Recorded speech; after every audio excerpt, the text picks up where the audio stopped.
சில பேர் ஆன்மீக தேடி போகும்போது காடு போய் ஆன்மீகம் செய்கிறாங்க. வீட்டிலிருந்தே ஆன்மீகம் செய்ய முடியுமா? இல்லை அது அது தவறா இல்லை சரியா என்றது தெரியல. அது எப்படிங்க குருஜி? நீ எங்கே வேணாலும் ஆன்மீகம் பண்ணலாம். நீ காட்டுக்கு தான் போய் பண்ணணுன்றலாம் எந்த அவசியமெல்லாம் கிடையாது. நீ வீட்லேயே ஆன்மீகம் பண்ணலாம். ஆனால் வீட்டில் இருக்க மனைவி விடுறதில்லை, இல்லை மனைவிக்கு கணவன் விடுறதில்லை. ஏன்னா மாறி மாறி கர்மா வேலை செய்யுது. உட்காந்து ஒரு மணி நேரம் உட்காந்து பயிற்சி பண்ணி கம்மி வீட்டில் உங்களோட மனைவி விட்டுருவாங்களா? இதே பெண்ணாக இருந்தால் ஒரு பெண் உட்காந்து ஒரு 4 மணிக்கோ இல்லை ஒரு 5 மணிக்கு எழுந்து பிரம்ம முகூர்த்த நேரத்தில் உட்காந்து பயிற்சி பண்ணும்போது அந்த அம்மாவோட கணவர் விட்டுறாரா? சொல்லுங்கள், எவ்வளோ கம்ப்ளைண்ட் இருக்குது தெரியுமா? எனக்கு ஆன்மீகத்துக்கு வரணும்னு ஆர்வம் இருக்குது, ஆனால் என்னோட கணவர் விடுறதில்லை குறித்து. எனக்கு ஆன்மீகமாக இருக்கணும்னு எனக்கு ஆர்வம் இருக்குது, ஆனால் என்னோட மனைவி அதுக்கு ஒத்துழைக்க மாட்டுறாங்க. இங்கே ஆன்மீகம்னா எல்லாம் நினச்சிங்கன்னா அப்படியே சாமியாராக போயிடுது, அப்படியே எல்லாத்தையும் தூக்கி வீசிட்டு போயிடுது. அதெல்லாம் பைத்தியகாரம் பண்ணுவான் அந்த வேலையை. குடும்பம், குட்டியை, குழந்தையெல்லாம் தூக்கி வீசிட்டு போகணும் அப்படின்ற அவசியமே கிடையாது. அது ஒரு துறவரமே கிடையாது. அது இறை நெறியும் கிடையாது. அது இறைவனை அடையக்கூடிய வழியும் கிடையாது. ஏன்னா அது இதை விட ரொம்ப கஷ்டமானது அது துறவரம் அப்படின்றது. அது உண்மையான துறவிகளுக்கு தான் தெரியும். நீ வெளியே பார்க்குற சும்மா ருத்ராட்ச மாலை அதை இதை போட்டு ஊரை சுத்துறவனுக்கு கிடையாது. ஆன்மீகம் முற்றிலும் வேறு. புரியுதுங்களா? என்னென்ன வழிபாடோ, குலதெய்வ வழிபாடோ இருக்கட்டும், என்னென்ன கோயில் குளம் சுத்தினா கூட வீட்டுல செல்வம் செழிக்க மாட்டுது அப்படின்னு சொல்லி மக்கள் புலம்புறாங்களே. செல்வம் செழிப்புக்கு காரணம் இறைவன்லாம் கிடையாது. இறைவனுக்கு உனக்கு செல்வம் செழிப்பு கொடுக்குற வேலை கிடையாது. பிரபஞ்சத்திற்கும் உனக்கு தான் இந்த செல்வம் செழிப்புக்கான முக்கியமான காரணம் இருக்குது. இறைவன் என்பவன் தண்டனை கொடுப்பவன். உன்னுடைய தண்டனைகளை நிவர்த்தி செய்பவனே இறைவன். புரியுதா? நீ செய்த நல்வினைக்கும் தீவினைக்கும் தண்டனை கொடுப்பவன் தான் இறைவன். இது முதல்ல புரிஞ்சுக்குங்க. புரியுதுங்களா? ஆனா செல்வம் செழிப்புக்கு பிரபஞ்சம் தான் காரணம். ஏன்னா பிரபஞ்சத்தோட அப்ரூவலோட தான் நீங்க வந்திருக்க. சரியா? இப்ப பிரபஞ்சத்தோட அப்ரூவல்ல நீங்க வந்திருக்க அப்படின்னா நீ லாஸ்டா காலையில 3 மணிக்கு எழுந்தது என்னைக்கு? எத்தனை மாசத்துக்கு முன்னாடி, எத்தனை வருஷத்துக்கு முன்னாடி? முதல்ல அதை சொல்லு. நான் முழிக்கிறேன். ஸோ அவ்வளோ நாள் நீ பிரம்ம முகூர்த்த நேரத்தில் இருந்ததும் கிடையாது. நீ ஒரு இறை சேவையே செய்யலை, நீ ஒரு இறை தொண்டே செய்யலை. பிரபஞ்சத்துக்கு நீ என்ன செஞ்ச அப்படின்ற ஒரு கேள்வி இருக்குல்ல. குருஜி, நான் என்னுடைய பொண்டாட்டிக்கு பண்ணிகிட்டு இருக்கேன், என்னோட குழந்தைங்களுக்கு பண்ணிகிட்டு இருக்கேன், அம்மாவுக்கு பண்ணிகிட்டு இருக்கேன், அப்பாவுக்கு பண்ணிகிட்டு இருக்கேன். அதெல்லாம் இங்கே பேச்சு கிடையாது. அது எல்லா ஆம்பளையும் தான் பண்ணிகிட்டு இருக்காங்க, எல்லா பெண்களும் தான் பண்ணிகிட்டு இருக்காங்க குடும்பத்துக்கு தேவையானது. ஆனால் நீ உன்னோட ஆன்மாவுக்கு என்ன செஞ்ச? நீ பிரபஞ்சத்துக்கு என்ன செஞ்ச? பதில் இருக்கா? இது வரைக்கும் நீ உனக்கு என்ன பண்ணிக்கிட்ட அப்படின்னா, நான் செயின் வாங்கி போட்டுக்கிட்டேன், நான் பிரேஸ்லைட் வாங்கி போட்டுக்கிட்டேன், அது கிடையாது. உன்னால மற்ற உயிர்களுக்கு என்ன பிரயோஜனப்பட்ட, மற்றவங்களுக்கு நீ என்ன செயல்களை செஞ்ச, என்ன மாதிரியான ஒரு ஊக்குவிச்ச அப்படின்றது முதல்ல நீ சொல்லு. எத்தனை பேருக்கு பசிய போக்கணும்? கடைசியா எத்தனை நாள் ஆச்சு? அப்ப கொடுக்கணும் அப்படின்ற குணமே இங்க இல்லைல்ல. அப்ப கொடுக்கணுன்ற குணத்தை ஒவ்வொருத்தரும் வளர்த்துக்கும் போது தான் செல்வம் செழிப்பு அப்படின்றது தானா பிரபஞ்சம் உங்ககிட்ட கொண்டு வந்து கொடுக்கும். இது நிஜம். கொடுக்கவே மனசு இல்லைன்னும் போது அப்போ பிரபஞ்சத்துக்கு எப்படி உனக்கு கொடுக்கணும்னு மனசு இருக்கும்? இந்த வரவு செலவு கணக்கு மாதிரி தான் ஃபர்ஸ்ட் பேசணும்ல. நீ எந்த அளவுக்கு நீ செலவு பண்ணுறியோ அந்த அளவுக்கு வரும். ஆனால் நீ எதை நோக்கி செலவு பண்ணுற, நீ எதில் அந்த பணத்தை கொண்டு போய் வைக்கிறன்றதை இறைவன் பார்த்துக்கிட்டே தான் இருக்கார். சிவபெருமான் பார்த்துக்கிட்டே தான் இருக்கார். பிரம்மமா எப்பவுமே பார்த்துக்கிட்டு தான் இருக்கார். உன்னோட ஒவ்வொரு நகர்வுகளும் அவர் உட்கார்ந்து பார்த்துக்கிட்டே தான் இருக்கார். நீ யாரை வேணா ஏமாத்திடலாம் பிரபஞ்சத்தில், ஆனால் இறைவனை ஒரு காலம் ஏமாற்ற முடியாது. அதனால எந்த அளவுக்கு நீ உன்னை சுற்றி இருக்கக்கூடிய சூழ்நிலைகளை சரியாக வச்சுக்கிறியோ, காலையில் ஒரு 3 மணிக்கு எழுந்துக்க, பிரம்ம முகூர்த்தத்தில் இருந்து பயிற்சிகளை பண்ணு, ஒரு 4 பேருக்கு ஜீவகாருண்யம் பண்ணு, இந்த மாதிரி நல்ல செயல்களை உங்களுக்குள்ள வளர்த்து ஆட்டோமேட்டிக்காக உங்களுக்கு சுற்றி இருக்கக்கூடிய சூழ்நிலைகள் எல்லாமே மாற ஆரம்பிக்கும். வரவுன்றது எளிமையாகும். குருஜி, இப்போ நம்ம இப்போ உயிரோடு இருக்கோம். இறந்துட்டா இந்த இறந்தவங்க எங்கே போவாங்க? அடுத்த கட்டமாக இப்போ இந்த உயிர் எங்கே போவோம் என்ற சந்தேகம் எல்லாருக்குமே இருக்குது, எனக்கும் இருக்குது. சரி, அதை கொஞ்சம் தெளிவுபடுத்துங்களேன். ஓகே, இப்போ நீ உட்காந்துருக்க ஆப்போசிட்டில் உன் முதுகு மேலே ஒரு பெரிய மூட்டையை வைக்கிறேன். மூட்டையை ஒன்று வச்சுட்டு மலை ஏறு அப்படிங்கிற, உன்னால் மலை ஏற முடியுமா? எவ்வளோ தூரம் ஏறுவேன்? இங்கே ஒரு கிலோமீட்டர். ஆனால் நான் அந்த இடத்துல ஒரு ட்விஸ்ட்டை வைக்கிறேன். அந்த மூட்டையில் நல்லா தங்கம், வைரம், வைடூரியம், நகைகள், ஆபரணம், இந்த மாதிரி உனக்கு தேவையான எல்லாத்தையும் வைக்கிறேன். அதில் இப்போ எடுத்துகிட்டு ஏறினா உன்னால் ஏறிட முடியுமா? ஒரு 100 கிலோவுக்கு மேலே இருக்குன்னு வைக்க வெயிட். அப்பவும் ஏறது கொஞ்சம் கஷ்டம் தானே, வெயிட்டாக இருந்தாலும் ஏற முடியாதுல்ல. அந்த மாதிரி தான் ஒவ்வொரு ஆன்மாவுமே ஒவ்வொரு பிறப்பில் எடுத்துகிட்டு வந்திருக்கிற வினைகள். அப்படி சஞ்சித கர்மா, பிராரத்தி கர்மா, ஆகாமிய கர்மா, அப்படி கர்ம வினைகள்லேயே பல வெரைட்டி இருக்குது. வெரைட்டியாக வச்சிருக்காரு இறைவன். அப்படி இந்த ஆன்மா இந்த கர்ம வினைகளை ஏற்றுக்கிட்டு இங்கே வரும்பொழுது என்ன ஆகுதுன்னா, முழுக்க இதனால் மலை ஏற முடியலை.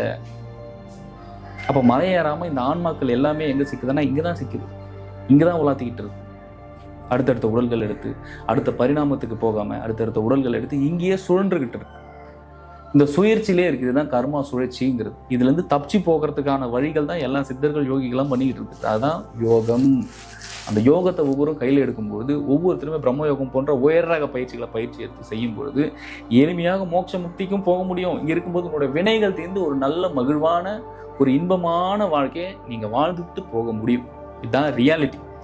ஆனால் நான் யோகம்லாம் பண்ண மாட்டேன் குருஜி, நான் உங்களுக்கு ஃபோன் பண்ணி சந்தேகங்களை மட்டும் கேட்குறேன்னா, சந்தேகத்தை மட்டும் கேட்டுக்கிட்டு என்ன பண்ண போகிறேன்? உன் மனசு அடுத்து இது என்ன பண்ணணும்னு தெரியாதா?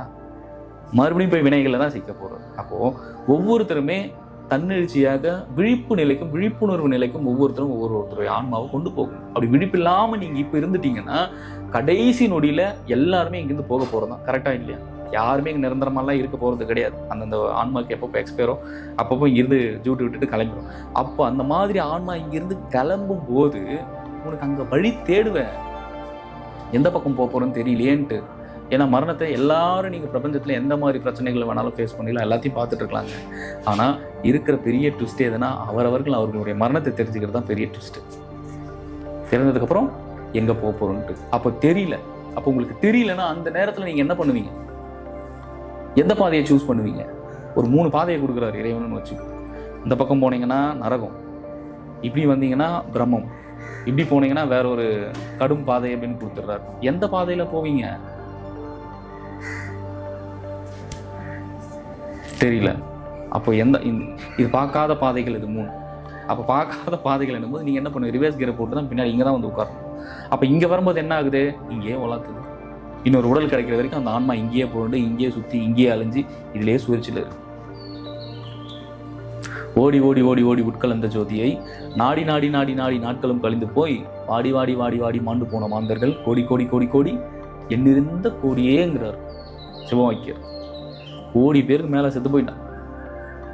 கோடியில் ஒருத்தன் தான் தப்பிக்கிறான். அந்த தப்பிக்கிறதுக்கு உண்டான வழியை தெரிஞ்சுக்கிட்டு போகணும். இல்லைன்னா இங்கேயே மாட்டிப்பீங்க. மறுபடியும் பல சுழற்சிகள். ஏன் இந்த கர்மம்? அப்போ நான் மறுபிறப்பை நான் எடுத்துக்கிறேன் அப்படின்னு நீங்கள் நினைக்கலாம். அது அப்படி கிடையாது.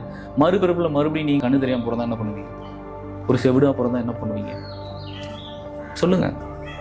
அரிது அரிது மானிடர் பிறப்பது அரிது, அதிலினும் கூன் குருடாய் பிறக்காமல் இருப்பது அதை விட அரிதுங்கிறாங்க ஔவையார். சும்மா சாதாரணமாக எழுதி வச்சுட்டு போகல, எல்லாருமே உணர்ந்து எழுதி வச்சுட்டு போன விஷயங்கள் தான் இது எல்லாமே.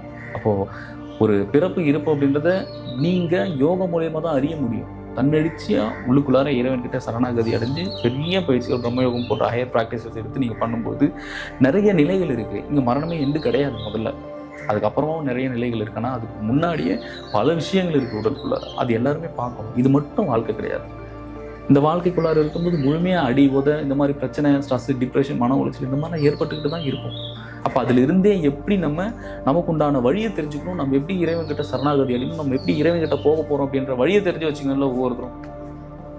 கடைசி நொடியில் போயிட்டு ஒரே ஒரு பூட்டு தான் 100 சாவியை கொடுத்தாக்கா எந்த சாவி எடுத்து எந்த பூட்டை திறந்து சாத்தியமா? அதுக்கு தான் சொல்கிறது. இங்கே இருக்கும்பொழுதே அந்த மரணம் என்னும் சாவிக்கு பூட்டு, அதுக்குண்டான சாவி நீங்கள் இருக்கும்போதே கண்டுபிடிச்சிடும். அந்த பூட்டு வேற எங்கேயும் இல்லை, ஒவ்வொருத்தருடைய சுழிமுனையில் தான் இருக்குது. 9 துவாரங்களில் கீழே இருக்கிற 2 ஹோல்ஸ்லையோ இல்லை மூக்கு வழியாக இந்த மாதிரி போச்சுன்னா மறுபடியும் ரீபர்த் எடுக்கும். இதுதான் உண்மையான தகவல். ஆனால் மறுபடியும் உடல் கிடைக்கிறதுக்கு எத்தனை 1000 கோடி வருஷம் ஆகுன்றது தெரியாது. எவ்வளோ ஆன்மாக்கள் அந்த மாதிரி அழிஞ்சிட்டு இருக்குன்னு தெரியுமா?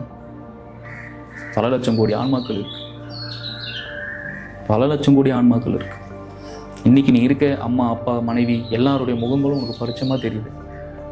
பல 1000 வருஷத்துக்கு அப்புறம் அவங்களாம் அந்த பூமியில் இருப்பாங்களா? சொல்லுங்க. அப்போ அந்த ஆன்மா தான் அது எங்கே போகும்? நீ ஒரு மூலையில் இருப்ப, அது ஒரு மூலையில் இருக்கும், அவ்வளோதானே. அப்போ எப்போ நீ இறைவன்கிட்ட சென்றடையக்கூடிய வழி எப்போ கண்டுபிடிப்போம்? ஸோ இருக்கும்போதே இறைவன் அடையக்கூடிய வழியையும் பாதையும் தெரிஞ்சுக்கும். குருஜி, இப்போ எல்லாரும் சொல்கிறாங்க எனக்கு நிம்மதியே இல்லை, மன நிம்மதியே இல்லை. இப்போ மன நிம்மதி கிடைக்கணும்னா இந்த ஒரு விஷயம் செஞ்சால் போதும், எல்லாரும் மன நிம்மதி அடைஞ்சிருவாங்கன்னா என்ன செய்யலாம் குருஜி? மூடிட்டு அமைதியாக இருக்கணும். வாயை எல்லாத்தையும் மூடிட்டு அமைதியாக இருக்கணும். நான் சொல்கிறது உடலில் இருக்கக்கூடிய 9 துவாரங்களை சொல்லிக்கிட்டு இருக்கேன். அதை தாண்டி உடலில் இருக்கக்கூடிய 5 புலன்களை சொல்லிக்கிட்டு இருக்கேன்.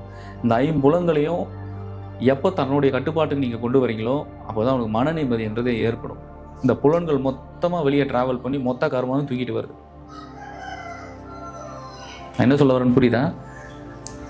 மனசு ஐம்புலங்கள் வழியாக தான் குதிரை சவாரி பண்ணும். எல்லா பிரச்சனையும் போய் எடுத்துகிட்டு வருதுன்னா கண்ணு, காது, வாய் தான். இந்த கண்ணு, காது, வாய் இது ஒத்திக்கிட்டு இருந்தாலும் உனக்கு பிரச்சனை இருக்காது. ஆனால் உன்னால் அந்த இடத்துல இருக்காமல் இருக்க முடியாது. உன்னோட மனைவி எதனா சொல்லிச்சுன்னா உடனே நீ வாயை திறந்து திட்டிடுவேன். உன்னுடைய அகங்காரம் வெளியே வந்துடும், உன்னோட ஈகோ வெளியே வந்துடும். அதே மாதிரி ஒரு பெண் இருக்கிறாங்க அப்படின்னா அவங்களுடைய கணவர் எதனா பேசுனாங்கன்னா அவங்களோட ஈகோ முதல்ல வந்துடும். உடனே எடுத்துப்பாங்க, உங்கள் அம்மா என்ன பண்ணாங்க தெரியுமா, உங்கள் அப்பா என்ன பண்ணாரு தெரியுமா அப்படின்னு. ஒவ்வொருத்தரும் அந்த ஈகோனால வெளிப்படும் போது என்ன ஆகுதுன்னா முழுமையாக 2 பேருக்குமே நிம்மதின்றது இல்லாமல் போயிடுது. முதல்ல மனசை புரிஞ்சுக்கணும் அப்படின்றத தாண்டி மனசை தன்னுடைய கட்டுப்பாட்டுக்கு கொண்டு வர தெரியும். மனசு தன்னோட கட்டுப்பாட்டுக்கு நீ கொண்டு வராத, என்னை சுற்றி இருக்கிறது எல்லாமே மாறிடும், என்னோட சூழல்கள் மாறிடணும்னா எதுவுமே மாறாது. நான் என்ன சொல்ல வரேன்னு புரியுதா? மனசு கர்மாவோட டூலு, மனசு கர்மாவோட குதிரை, முழுசாக கர்மாவில் தான் இழுத்துக்கிட்டு போகும். மனசை பயிற்சிகளை எடுத்து ஒவ்வொருத்தருமே தன்வசப்படுத்துங்க. இல்லைன்னா போக போக கர்மா பெருசாகிட்டு போய்கிட்டே இருக்கும். அது ஒரு கட்டுக்கு அடங்காது. ஏன்னா எவ்வளோ கர்மான்னு தெரியாது. நீங்கள் புதுசாக கர்மாக்களை கொண்டு வந்து உள்ளுக்குள்ளார போட்டுக்கிட்டே இருக்கக்கூடாது. அப்படி உள்ளுக்குள்ளார ஒருத்தரும் போட்டுக்கிட்டே இருந்தீங்கன்னா எதுவுமே பண்ண முடியாது, நிம்மதி என்றதே இருக்காது. அதே சமயம் இல்லைப்பா வேறு வழியே இல்லைப்பா அப்படின்னும் போது ஒரே ஒன்று தான் நீங்கள் பண்ணணும், சரண்டர். மொத்தமாக தூக்கி இறைவன்கிட்ட தன்னை கொடுத்துட்டு போயிட்டே இருக்கணும். எந்த ஒரு பிரச்சனைக்கும் நீங்கள் திரும்பி பார்க்கவே கூடாது. எதுவாக இருந்தாலும் இறைவன் பார்த்துப்பார், எதுவாக இருந்தாலும் குருமார்கள் பார்த்துப்பாங்க, எதுவாக இருந்தாலும் சித்தர்கள் பார்த்துப்பாங்க அப்படின்னு நீ அருளை தேட ஆரம்பிக்கணும். இறைவனோட அருளை பரிபூர்ணமாக நீ தேட ஆரம்பிக்கணும். சும்மா நான் கோயிலுக்கு போனேன் வந்தேன் அது கிடையாது அருள். அது அருள் கிடையாது. நீ கோவிலுக்கு போனால் ஒரு 1 மணி நேரம் நீ உட்காந்து தவம் பண்ணியா, தியானம் பண்ணியா, அப்போ தான் கிடைக்கும் அருள். நீ மற்றபடி 1 கோடி பேர் இருக்கிற கோயிலில் ஒருத்தர் போய் நடுவில் உட்காந்துட்டு எனக்கு அருள் வந்துடணும்னா எவ்வளோ பேருக்கு பிச்சு கொடுப்பாரு இறைவன் சொல்லுங்க. அப்போ அருள் யார் சேகரிக்கிறாங்களோ அவங்களுக்கு தான் எங்கள் முதன்மையான நிம்மதி அப்படின்றது ஏற்படும். ஏன்னா அருள் சேர சேர வினை தீரும். அருள் சேரலைன்னா வினை மட்டுமே வேலை செஞ்சுக்கிட்டு இருக்கும். அந்த வினை தள்ளணும் அப்படின்னா முதல்ல உனக்குள்ள யோகத்தை கொண்டு வரணும், ஒரு நிதானத்தை கொண்டு வரணும். யோகத்தை கொண்டு வந்து பரிபூர்ணமாக நீங்கள் உடலில் இருக்கக்கூடிய பல சூட்சமங்களுடைய கட்டுகளை நீங்கள் அவிழ்க்கும் போது தான், அதை அவுத்துட்டு அது கூட ட்ராவல் பண்ணும்போது தான் முழுமையாக நீங்கள் அருள் உலகத்துக்கு போக முடியும். அருள் உலகத்துக்கு போகாமல் என்னோட வினைகள் தீர்ந்துடணும், எனக்கு இருக்கிற பிரச்சனைகள் தீர்ந்துடணும் ரொம்ப கஷ்டம். அப்படிலாம் நீங்கள் சரணாகதி அடைய தெரியணும். உங்களுக்கு டோட்டலி சரண்டர். மொத்த கர்மாலாம் என்னால் அழிக்க முடியாது. ஆனால் இருக்கிற ஏதோ கொஞ்சம் கர்மம் என்னால் முடிஞ்சது நான் குறைச்சிட்டு போகிறேன். கடவுளுக்கு நான் பாரம் வைக்க மாட்டேன். என்ன சொல்ல வரேன்னு புரியுதா? சிவபெருமானுக்கு நான் பாரத்தை வைக்க மாட்டேன்.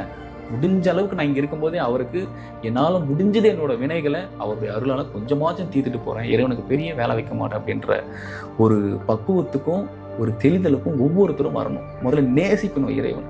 எந்த மதமாக வேணால் பிரச்சனையே கிடையாது. ஹிந்துவில் சிவபெருமானு சொல்கிறோம், கிறிஸ்டினில் இயேசுன்றாங்க, இஸ்லாமில் வந்து அவர் அல்லான்றாங்க. அவனும் விஷயம் மற்றபடி. ஆனால் இறைவன் ஒருவன், அவனே ஏக இறைவன், அவனே அகம்பிரம்மாசம், சர்வம் சிவமயம். குருஜி இப்போல்லாம் பார்த்தீங்கன்னா பிலோ 30 இருக்கிற இளைஞர்கள் வயசு குறைந்தவங்கலாம் என்ன பண்ணுறாங்க, பெண்ணாக இருந்தாலும் ஆணாக இருந்தாலும் அவங்களுக்கு ஒரு மன உளைச்சல் இருந்தாலும், ஏதோ ஒரு காதலில் பிரேக்கப் ஆகிட்டாலோ, இல்லை ஏதோ ஒரு திருமணத்தில் ஏதோ ஒரு சின்ன சண்டை சச்சரவு, குடும்ப பிரச்சனை, ஏதோ ஒரு பிரச்சனை வந்தால் தற்கொலை செஞ்சுக்கிறாங்களே, அதை பற்றி நீங்கள் என்ன சொல்கிறீங்க? அந்த அளவுக்கு இங்கே இருக்கிற எதுவுமே ஒர்த்தம் இல்லாத விஷயங்க. இங்கே எல்லாருமே என்ன நினச்சிக்கிறீங்கன்னா, ஒரு ஆண் ஒரு பெண்ணை காதலிப்பதும் ஒரு பெண் ஒரு ஆணை காதலிப்பதும் தான் காதல்னு நினச்சிட்டு இருக்கீங்க. அதெல்லாம் கிடையவே கிடையாது. இந்த காதல் கடைசியில் காமத்தில் தான் போய் முடியும். காமம் தீர்ந்ததுன்னா கசப்பாயிரும் அந்த இடம். கரெக்டு தானே? அது இல்லற வாழ்க்கையாக இருந்தாலும் சரி, காதல் வாழ்க்கையாக இருந்தாலும் சரி, எல்லாமே ஒரு மோகம் தானே. அந்த மோகம் ஒவ்வொன்று மேலே அவங்களுக்கு தீர்ந்துச்சுன்னா மாற்றி மாற்றி ஒருவருக்கு ஒருவர் மேலே வந்து வெறுப்பாயிரும். எங்கேயோ ஒருத்தரை பார்க்கலாம் நீ ஒரு அந்யோன்யமாக இருக்கிறது, ஆனால் பட் எல்லா இடத்துலையுமே அப்படி இருக்காது. இது பை ஃபால்ட், அது அவங்க மேலே கிடையாது. நம்ம என்னவா இங்கே ஒருத்தரை நேசிக்கிறோம், நம்ம என்னவா ஒருத்தங்க கிட்ட நம்ம பழகிறோம் அப்படின்ற விஷயத்தை முதல்ல புரிஞ்சுக்கணும். இங்கே நான் இந்த பெண் கிட்ட பேசினேன், இவகிட்ட இவனுடைய முகம் நல்லா இருந்துச்சு, இவளுடைய உதடு நல்லா இருந்துச்சு, இவளுடைய கண்கள் நல்லா இருந்துச்சு, அப்படி கிடையாது. அந்த பெண்ணுடைய குணம் நல்ல குணம், அந்த பெண்ணுடைய குணம் நல்ல குணம், அவன் நல்லா பார்த்துக்குவா, அதனால் அவன் மேலே நான் அன்பு செலுத்துறேன் அப்படின்னு போனால் இங்கே பிரச்சனை கிடையாது. அன்பு ஒரு நாள் உடையாது. ஆனால் அதுவே மிகப்பெரிய பற்று தான். அதை பற்றி நான் அப்புறமா சொல்கிறேன். அன்பாக போனால் அது உடையாதுங்க. ஆனால் இங்கே யாரும் அப்படி பண்ணுறதில்ல. இங்கே கல்யாணம் பண்ணுற முறையே தப்பு தானே. முதல்ல நேராக பெண் பார்க்க போகிறீங்க, எப்படி பெண் பார்க்குறீங்க? நீங்கள் 10 ஃபோட்டோ கொடுக்குறாங்க, 10 ஃபோட்டோவில் ஒரு பொண்ணை சூஸ் பண்ணுறேன். கரெக்டு தானே? அந்த பொண்ணுக்கிட்ட பேசியிருக்க மாட்டேன், அந்த அம்மா கிட்ட நீ பழகியிருக்க மாட்டேன், ஆமாம் தானே? அப்போ ஒருத்தங்கிட்ட பேசியிருக்க மாட்டேன், பழகிருக்க மாட்டேன் போது சும்மா ஒரு ஃபோட்டோ இந்த உடல் சரீரத்தை மட்டும் பார்த்துட்டு நீ எதை வச்சு சூஸ் பண்ணிடுவோம் இந்த நம்ம நமக்கு செட் ஆவாங்க? ஒருத்தக்கிட்ட பழகாமல் ஒருத்தரை பற்றி நம்ம தெரிஞ்சுக்க முடியுமா? கரெக்டு தானே? அதே மாதிரி ஒரு பெண்ணுக்கும் அதே தான். ஃபோட்டோ எடுத்துகிட்டு போய் காட்டுறீங்க, இவர் தான் மாப்பிள்ளை அப்படின்னு பார்த்துட்டு அதில் 10 ஃபோட்டோவில் ஒன்று சூஸ் பண்ணுறீங்க. அப்போ 10ல் ஒன்று சூஸ் பண்ணிட்டு போனால் எங்கேருந்துங்க லைஃப் நல்லாயிருக்கும்?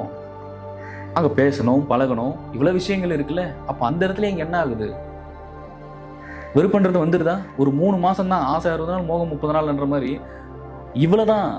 அந்த 3 மாதம், அந்த 60 நாள் 2 பேரும் மாற்றி பேசி பழகி அதுக்குள்ளே இந்த அம்மா கேரக்டர்லாம் இவருக்கு தெரிஞ்சிடும், இவர் கேரக்டர் அந்த அம்மாவுக்கு தெரிஞ்சிடும், முடிஞ்சு. வேறு என்ன இருக்கும் அங்கே?